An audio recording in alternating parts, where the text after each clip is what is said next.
هاوڕانی خۆشەویست سڵاوی خواتان لێبێت ویددیوی ئەم جارە لەسەر پرسیاری دووەمی ئەم کتێبەیە پرسیاری دووەم ئەوەیە کە دانایی یان حکمت چییە بە ئینگلیزی What's wisdom پرۆفسۆر برەندا ئەڵمند کە کاتی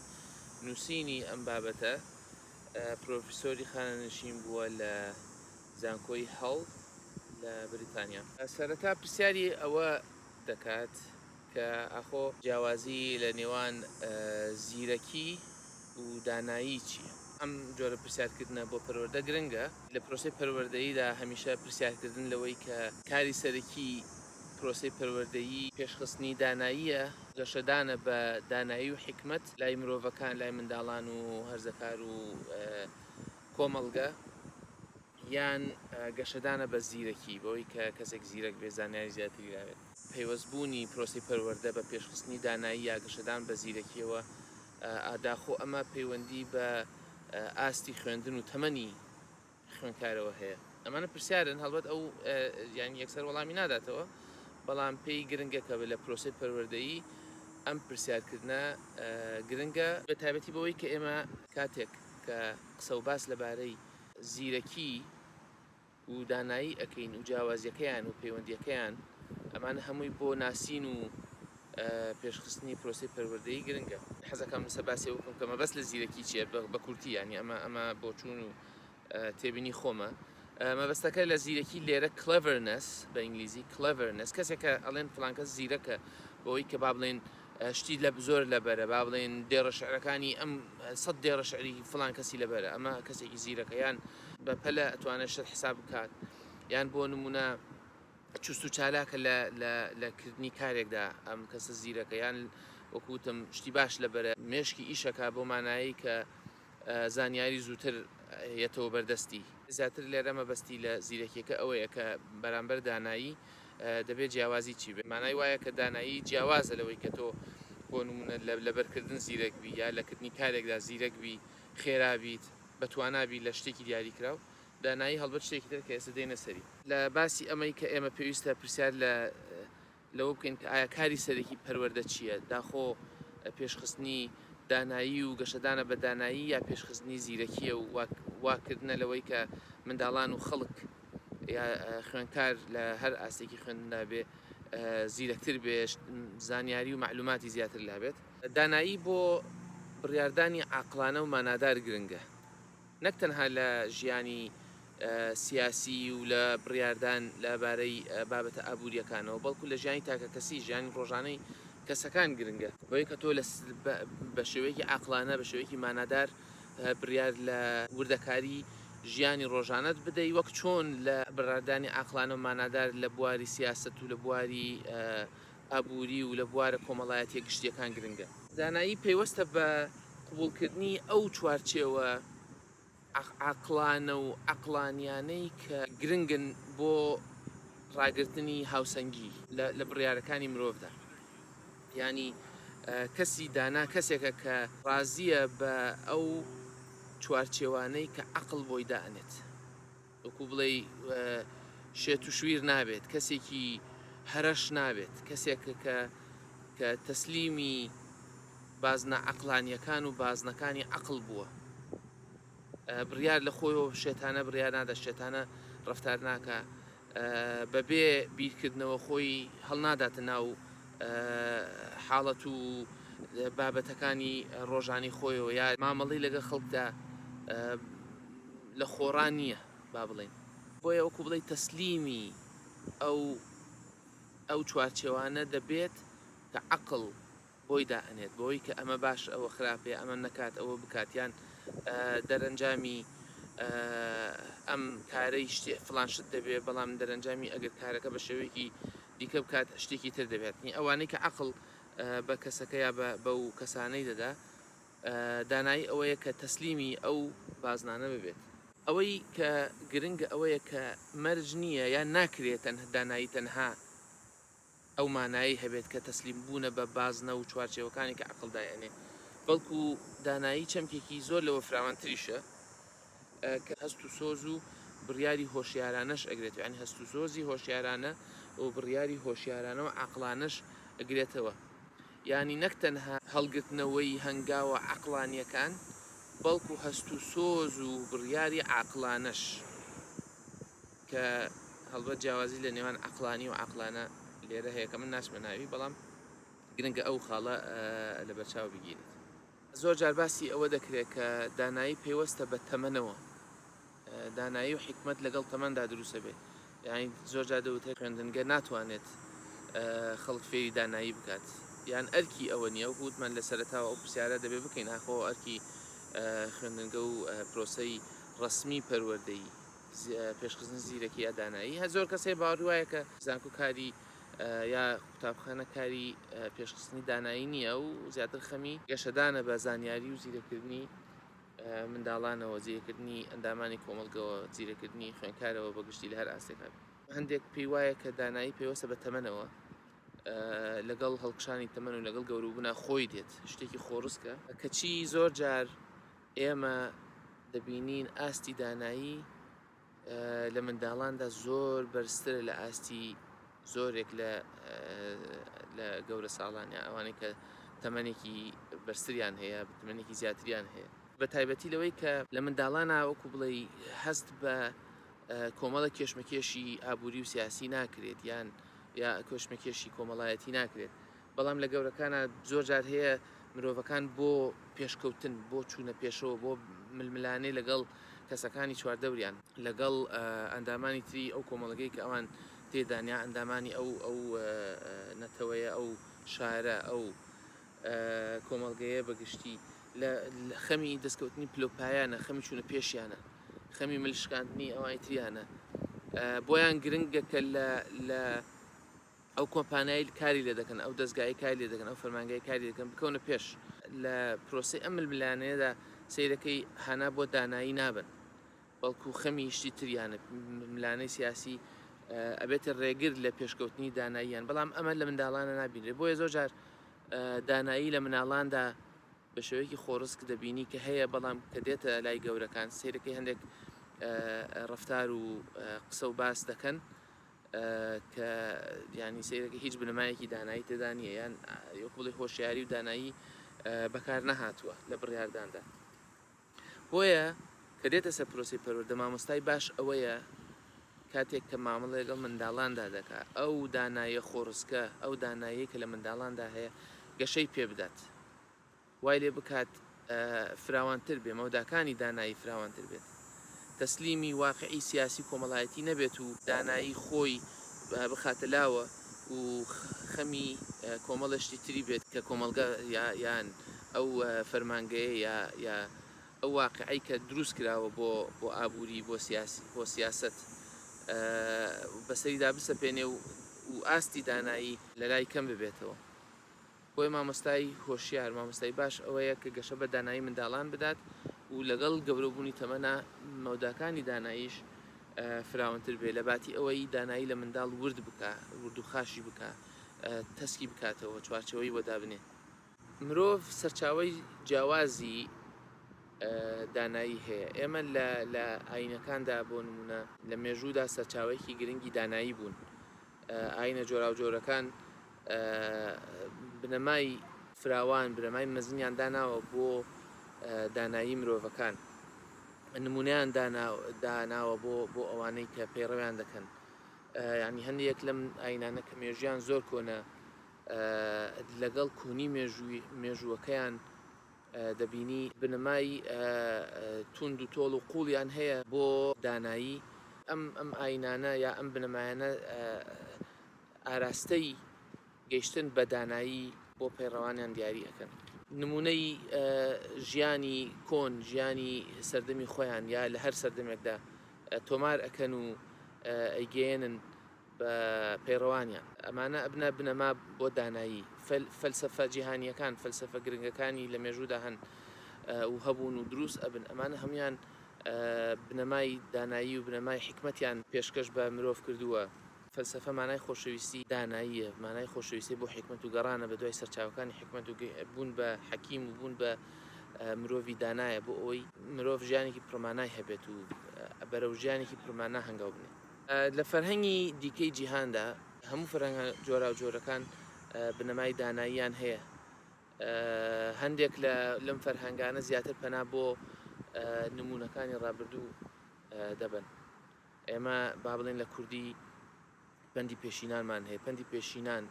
ئەمانە هەمووی بنەمای داناین، ئەمانە هەمووی نمونەی داناین، نمونەی ئەوەن کە خەڵک چۆن بژی یا چۆن خەڵکی باش چۆن ژیاوە و دەکرێت چۆن بژی، چۆن هۆشیارتر بی، چۆن ئاگات لە دەوروبەرت بێ.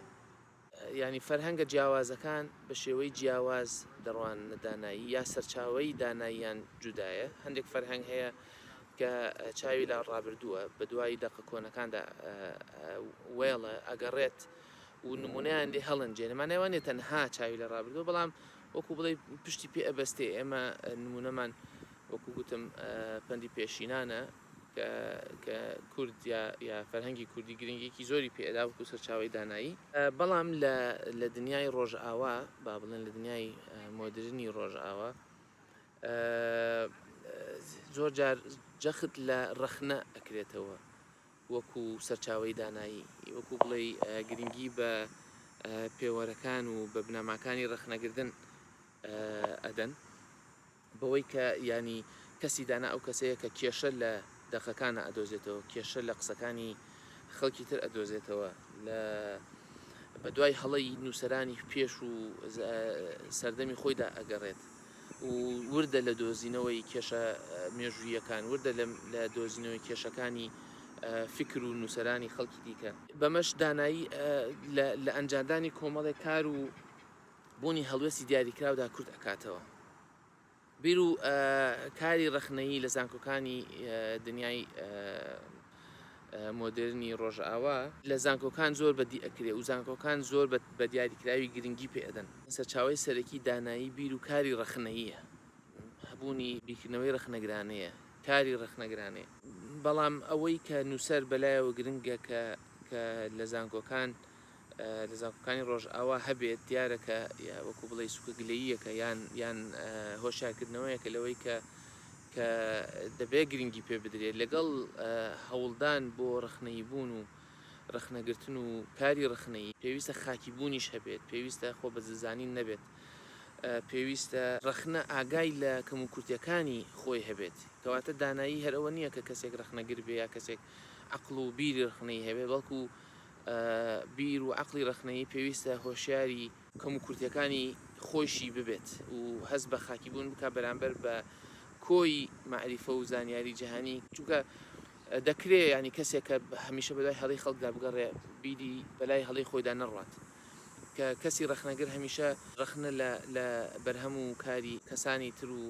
نووسەرانی تر بێ بەدوای کێشە و هەڵەکانی نووسەرانی تردا بگەڕێت. پێویستە بای ئەوەندەش خاکی بێت کە هۆشیاریەکەی بە ئاستێک بێت کە ئاگای لە کێشەکانی خۆشی هەبێت. سەرچاوی دانایی هەر کام لەمانە بێت لە ئاوردانەوە لە ڕابردوو لە گەڕان بەنێو دەقە سەرەکیەکانی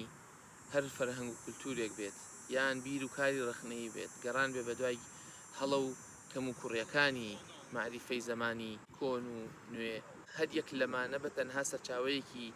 ڕێک و پێک و تەواوی دانایی نابن، نا ئاوردانەوە لە دەق و نمونە و سەرچاوە مێژوویە فەرهەنگیەکان، نا کاری عەقڵانی و کاری ڕەخنەیی وشک و گەڕان بە دوای هەڵەکانی نووسەرانی کۆن و نوێدا. بە تەنها ئەمانە ناکرێت ببنە سەرچاوی ڕێک و پێک و ڕاستەقینەی دانایی. هەر یەک لەمانە یا تێکەڵەیەک لەم سەرچاوانە پێویستی بەوە هەیە کە جۆرێک لە هەست پێکردن، جۆرێک لە هەستکردن بە بەرامبەر هەبێت. بە ئینگلیزی پێ دەگوترێ ئەمپەثی، بەوەی کە تۆ وەکو بڵێ هەست بە بەرامبەرەکەت بکەیت، هەست بە خەم و خولیاکانی بکەیت، هەست بە ئازارەکانی بکەیت. مانای وایە کە تۆ خۆ بەززان نەبیت لە ئاستێکی باڵاوە تەماشای فەرهەنگ و تەماشای سەرچاوە و تەماشای کەسانی دیکە نەکەیت. ئەم هەست پێکردنە ببێتە بنەمای کار لەگەڵ مرۆڤ و لەگەڵ سروشت و لەگەڵ دەوروبەرماندا. بۆیە دانایی وەکو بڵێ جۆرێک لە خاکی بوونی لەگەڵدایە، دانایی ڕاستەقینە جۆرێک لە هەست پێکردنی بەرامبەری لەگەڵدایە. خۆ بەززانی لەگەڵ دانایی بۆ نمونە یەک ناگرێتەوە، خۆ بە ڕاست زانین هەمیشە لەگەڵ داناییدا یەک ناگرێتەوە. لێرەدا دانایی ئەوێتە گەڕانێکی بەردەوام بە دوای پرسیاری ئەوەی کە ئەمە هەمووی ینی بۆ چییە ئەم ژیانە ئەم هەوڵ و کۆشش و ئارەقشتنەی مرۆڤایەتی و سروشت و بوونەوەر بەگشتی ئەمە هەمووی بۆچی ینی مەبەستی سەرەکی ئەمانە چییە؟ بۆیە دەبینی لێرەدا دانایی گەڕانە بە دوای پرسیاری قوڵتر بە دوای مانای فراوانتر بە دوای مانای قوڵتردا. ئێمە کە پرسیاری فراوان ئەەکەین لە مەبەستی سەرەکی بوونمان لە مەبەستی سەرەکی ئەم هەموو شتەی لە چواردەوەرمان دەیبینین لە مەبەستی کۆی بوونەوەر کاتێک کە دانایی ئەبستینەوە بە پرسیاری سەرەکی وجودەوە با بڵین کەوایە ئێمە ئەگەڕێن بە دوای ژیانێک کە ڕێک و پێک بێت کە مانادار بێت کە وەکو بڵێ بە دوای پلان و ئامانجدا دەگەڕێن لە ژیانێکی ناهاوسەنگ لە ژیانێکی جەنجاڵ لە ژیانێکی ناڕێک و پێک لە ژیانێکی پرگۆرانکاری لە ژیانێکی ناجۆر بۆ ئەوەی بتوانین ڕێک و پێکی تێدا بدۆزینەوە بۆی بتوانین مامەڵەکانمان لەگەڵ خۆمان لەگەڵ کۆمەڵگە لەگەڵ دەوروبەر ڕێک بخین بۆی ئێمە پرسیارەکەین لەوەی کە دانایی چیە دانایی ڕێگەکانی ژیانێکی ڕێک و پێکمانەدارمان بۆ دەرەخات یان گەڕانە بە دوای ڕێگای ڕێک و پێک بۆ ژیانێکی مانادار بۆ ژیانێک کە پلانی تێدا بێت لە هەنگاوەکانی پێش و پاشی خۆمان هۆشیارتر بین بۆیە دەبینی زۆر جار فەیلسوفەکان دانایی یان پرسیارەکانی کە بە دەوری داناییدا دەخولێنەوە دەبەستنەوە بە ئاراستەی مێتافیزیکیەوە بە ئاراستەی فەلسەفی قوڵەوە و دەبەستنەوە بە ژیانێکی نمونەیی و ئایدیاڵەوە بە ژیانێکی کە وەکو بڵێ لە خەیاڵدا هەبێت یا لە بیکردنەوەی قوڵەوە بێتە دی لەگەڵ ئەمەشدا مامەڵەکردن لەگەڵ دانایی یا ناسینی دانایی بەو شێوە فراوانە مەرج نییە هەموو جارەیە ئەمەلی بێت لە هەموو کاتێکدا بە کەڵک بێت یان لە پرۆسی پەروەردەدای لە بەتابەتی لە ئاستە بنەڕەتی و سەرەتاییەکاندا مەرج نییە بەم شێوەیە هاوکار بێت یارمەتی دەربێت ئەمەلی بێت با بڵێن بۆیە باشترە دانایی ببەسرێتەوە بە وردەکاری ژیانەوە بە وردەکاری پەیوەندیەکانمان و لەگەڵ خۆمان لەگەڵ دەوروبەر لەگەڵ خەڵکانی تر لە مامەڵەکانی ڕۆژانە ببەسرێتەوە بە بڕیار و هەڵبژاردنە کەسیەکان ئێمە لە ژیانی خۆماندا چۆن هاوڕێ هەڵبژێرین لەسەر چ بنەمایەک هاوڕێ هەڵبژێرین چی ئەمەلی ئەکات فلان هاوڕێ هەڵبژێرین یان فلان کەس هاوڕێمانە یا فلان کەس هاوڕێمان نییە بۆچی ئەم شتە هەڵبژێرین لە ژیان بۆچی ئەم هاوکارە هەڵبژێرین مامەڵەمان لەگەڵ دایک و باوکمان چۆنە مامەڵەمان لەگەڵ خوێندنگە و قوتابخانە لەگەڵ مامۆستا و تەلەبە مامەڵەیان چۆنە ینی هەموو ئەو بڕیار و هەڵبژاردانەی کە لە ژیانماندا هەیە لەسەر چ بنەمایەک هەمانە و دەیاندەین هاوڕێیەتی شوێنی ژیان جۆری پیشە ئەمانە نیدانایی ببەسرێتەوە بەم شتانەی کە ژیانی ڕۆژانەمان دیارریەکەن لە ڕاستیدا هەڵبژاردە و بڕاردانە کەسیەکانن کە دەبنە بناغە بۆ هەڵبژاردە و بڕاردانە کۆمەڵایەتی و سیاسیەکان بۆیە بەستنەوەی دانایی و ناسینی دانایی لە ڕێی بڕیار و مامەڵە کەسیەکانەوە لە ڕێی هۆشیاری کەسیەوە دەبێتە بناغا بۆ هۆشیاری کۆمەڵایەتی بۆ دانایی کۆمەڵایەتی ینی کەسێک لە ئاستی بڕیار و هەڵبژاردنە کەسیەکاندا بێخەم بێ ناهۆشیار بێ گوێ نەدات هەراش بێ هەڵبەت دەبێتە بنامایەک و بناغەیەک بۆ هەڵوەشانەوەی پەیوەندی کۆمەڵایەتیەکان بۆ هەڵوەشانەوەی بناغەی کۆمەڵایەتی لە هەر کۆمەڵگەیەکدا بەڕاستی ناسین و لێکۆڵینەوە و گفتوگۆ لەبارەی داناییەوە بۆ دانانی بەرنامە و پرۆگرامی خوێندن زۆر گرنگە ینی بۆ نمونە کاتێک ئێمە مامەڵە لەگەڵ دەرس و بابەتی مێژوو دەکەین ئەو پرسیارە لە خۆمانەکەین ئێمە بۆچی ئەم دەرسە ئەخوێن بۆچی ئەو دەرسەدانراوە یا هەر دەرسێکی دیکە لەو شێوەیە ئێمە کاتێکە کە مەبەستمان بەرەو پێشخستنی داناییە بە شێوەیەکی دیاریکرا بە شێوەیەکی جیاواز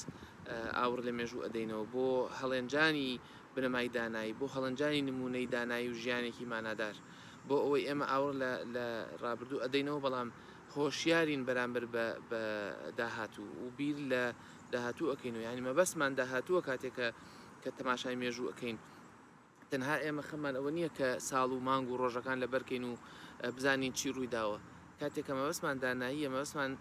لە خوێندنی مێژوو ئەوەیە کە چۆن نمونەی دانایی لێ هەڵەنجێنین و چۆن بتوانین لە داهاتوودا سوودی لێوەربگرین و بیکەینە بنەما بۆ ژیان و بیری داهاتوو. خوێندنی بابەتە زانستی ڕوتەکان وەکو ماتماتیک، وەکو زانستی گشتیەکان، وەکو زیندەزانی، ئەوانەی کە زیاتر سەرکاران لەگەڵ ڕاستیەکانە، لەگەڵ زانیاریە، زۆر جار وا دەرەکەون کە سوودێکی وایان بۆ دانایی نییە. وەکو ئەو لایەنەی پرۆسی پەروەردەی ئاماژیان بۆ ئەکرێت کە خەمیان پێشخستنی زیرەکیە و جاکردنەوەی زیرەکیە لە دانایی. هەڵبەت ئەوانە گرنگی خۆیانیان هەیە لە پێشخستنی دانایی، لە ڕێی خۆیانەوە بە ئاراستەی خۆیان گرنگیان هەیە. ینی وەکو وایە تۆ زمانێکی بێگانە فێربی دەکرێت زمان وەکو مامەڵەیەکی ماتماتیکی، مامەڵێکی زانستی ڕوتی لەگەڵا بکەی، بەڵام لە هەمان کاتە فێربوونی زمان و فێربوون ڕاستیەکانی زمانێکی دیکە، زمانێکی بێگانە دەبێتە دەرگا و پەنجەرە بەڕووی فەرهەنگ و دنیابینی و تێگەشتنی گەلانی تردا. بۆیە خوێندنی زانستەکانیش لە ڕێی خۆیان و بە شێوەی خۆیانەوە دەبنە بنەما بۆ پێشخستنی دانایی. کاتێک کە مامۆستا، کاتێک کە ئەوانەی سەرکارن لەگەڵ پەروەردەدای، ئەوانەی کە پەروەردەکارن، نمونەی ژیانی ڕۆژانەی خوێنکارەکانیان ئەکەنە بنەمای دانایی، ژیانی ڕۆژانە ئەکەنە بنەمای دانایی و هەڵبژاردەکانی پێوەست بە ژیانی کەسی و کۆمەڵایەتی خوێنکارانی خۆیان ئەکەنە ئامانجوێکەنە بنەمای گفتوگۆ لەبارەی داناییەوە. ئەمە وەکو بڵێ دەبێتە بنەمایەک تا خوێنکارەکانیان بخەنە سەر ڕێگەی ئەوەی ئاراستەیان بەرەو ئاراستەی بنەمای فراوانتری جیهانی، بنەمای فراوانتری فەلسەفی وایان لێ دەکەن ئەو ڕێگەیە بگرن. ینی لە ڕێی نمونەی ڕۆژانەوە، لە ڕێی بڕیاردانی هۆشیارانەوە لە بابەتەکانی ڕۆژ،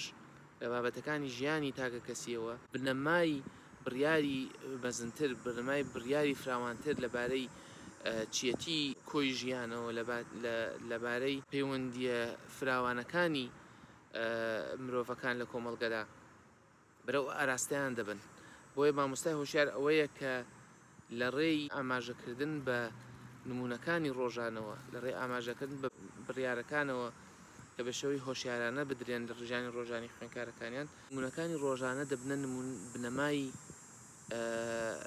فکرێکی فراوانتر، بیرکردنەوەیکی فراوانتر لەبارەی داناییەوە کە دەکرێت خوێنکار بەرەو ئاراستەی قوڵی فەلسەفی و شێوازی بیرکردنەوەی فەیلسوفە مەزنەکان لە مێژووی مرۆڤایەتیە بەرەو ئەو ئاراستەیان ببن و بیان خەنە سەر ڕێگەی مەبەستی سەرەکی فەلسەفەت کە گەڕانە بە دوای مانای ژیان و بەدای ڕاستی ژیاندا. بۆیە بە شێوەیەکی سەرەکی ئەمە وەڵامی ئەوە بوو کە